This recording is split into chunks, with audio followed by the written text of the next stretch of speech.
নমস্কার, চন্দ্রিমা কিচেনে সবাইকে স্বাগত। আজ আমি তৈরি করে দেখাবো মিষ্টির দোকানের মতো গুজিয়া মিষ্টি রেসিপি। আর এই গুজিয়াটা কিন্তু পরে আরও একটু শক্ত হবে। আর এই গুজিয়া বানানো এতটাই সহজ, না দেখলে বিশ্বাস করবেন না। খুব কম উপকরণে এই গুজিয়া বানানো হয়। গুজিয়া বানানোর জন্য আমি এখানে 1 কেজি দুধ নিয়েছি। দুধটা আমি জাল দিয়ে নেব। আর দুধটা কিন্তু নেড়ে চেড়ে জাল দিয়ে নিতে হবে। আর 1 কেজি দুধ যখন জাল দিয়ে হাফ কেজি হবে তখন দিয়ে দেব চিনি। মিষ্টির দোকানে 1 কেজি দুধের ছানাতে 200 গ্রাম চিনি দেওয়া হয়। আপনারা যদি বেশি মিষ্টি পছন্দ করেন তাহলে 200 গ্রাম চিনি দিতে পারেন। যেহেতু এই গুজিয়াটা আমরা খাবো, আমরা খুব কম মিষ্টি পছন্দ করি, তাই আমি 200 গ্রাম চিনি দেব না। এখানে আমি 83 গ্রাম চিনি দিয়েছি। আর আপনারা আপনাদের পছন্দ মতো চিনিটা দিতে পারেন।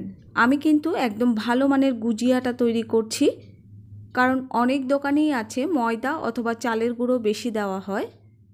দুধটা যখন এরকম ঘন হয়ে যাবে দিয়ে দিচ্ছি 1 টেবিল চামচ গুঁড়ো দুধ। গুঁড়ো দুধ দিলে কিন্তু সুন্দর একটা টেস্ট আসবে। আর এটা কিন্তু একদমই মিস করবেন না, গুঁড়ো দুধটা দিতেই হবে। গুঁড়ো দুধটা দেওয়ার পরে নেড়েচেড়ে ভালো করে কিন্তু মিশিয়ে নিতে হবে। এবার দিয়ে দিচ্ছি সামান্য একটু এলাচ গুঁড়ো। আপনারা যদি মিষ্টি রেসিপি দেখতে চান তাহলে আমার চ্যানেলে আরও অনেক মিষ্টি রেসিপি দেওয়া আছে, আপনারা চাইলে দেখে নিতে পারেন। আর যখন দুধের ক্ষীরটা এই রকম ঘন হবে তখন কিন্তু অনবরত দুধের ক্ষীরটা নেড়ে যেতে হবে। না নাড়লে কিন্তু তলাতে লেগে যাবে, আর তলাতে লেগে গেলে কিন্তু খেতে ভালো লাগবে না।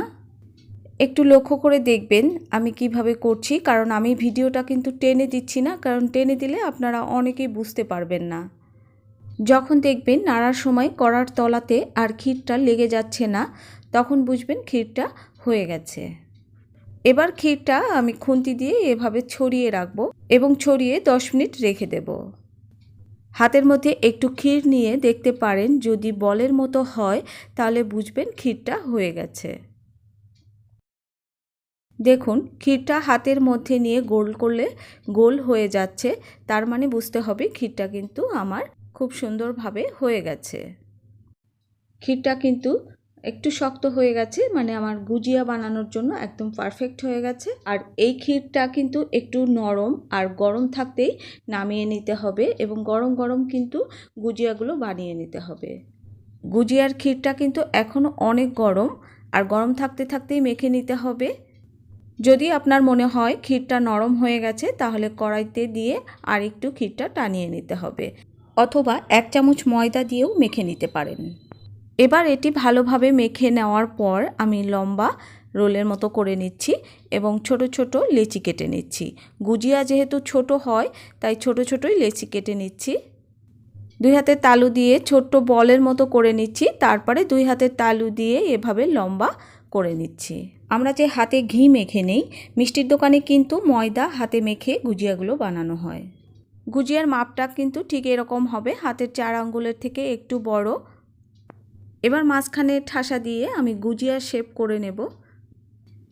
একটু লক্ষ্য করুন আমি কিভাবে করে নিচ্ছি, খুবই সহজ গুজিয়া বানানো। আপনাদের সুবিধার্থে আমি আরও একটি তৈরি করে দেখাচ্ছি। মিষ্টির দোকানে কিন্তু ছেলেরাই মিষ্টি তৈরি করে, আর তাদের হাতটা কিন্তু একটু বড় থাকে, যেহেতু আমরা মেয়েদের হাত কিন্তু একটু ছোটই থাকে। এই জন্য একটু লম্বা করতে হবে আমাদের 4 আঙ্গুলের থেকে, তাহলে গুজিয়ার পারফেক্ট একটা শেপ পাবেন। লক্ষ্য করবেন লম্বাটা আমার হাতের 4 আঙ্গুলের থেকে একটু লম্বা করেছি। এভাবে বানালে একদম দোকানের পারফেক্ট মাপে গুজিয়া বানাতে পারবেন। যেহেতু আমি একা হাতে গুজিয়াটা বানাচ্ছি, গুজিয়ার ক্ষীরটা শক্ত হয়ে গেছে। ক্ষীরটা শক্ত হলে কি করবে, শুধু হাতটা ভিজিয়ে আমি গুজিয়ার ক্ষীরটা নরম করে নিয়েছি। খুব বেশি কিন্তু জল দিয়ে নরম করতে যাবেন না, শুধু হাতটা ভেজালেই হয়ে যাবে।